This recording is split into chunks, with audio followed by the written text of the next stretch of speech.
लग्नानंतर होईलच प्रेम या मालिकेच्या आजच्या भागामध्ये प्रेक्षकांनो, देशमुखांच्या घरामध्ये पुन्हा एकदा आनंदाची बातमी मिळालेली आहे.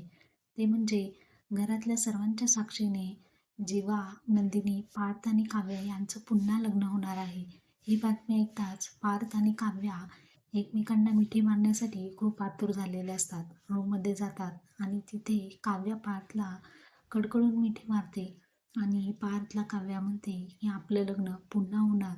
पहिल्या लग्नामध्ये मी आनंदी नव्हते, मी रडत होते, परंतु या आनंदातील माझे अश्रू हे आनंदाचे असणार आहेत आणि मी सप्तपदी तुमच्यासोबत घेणार आहे.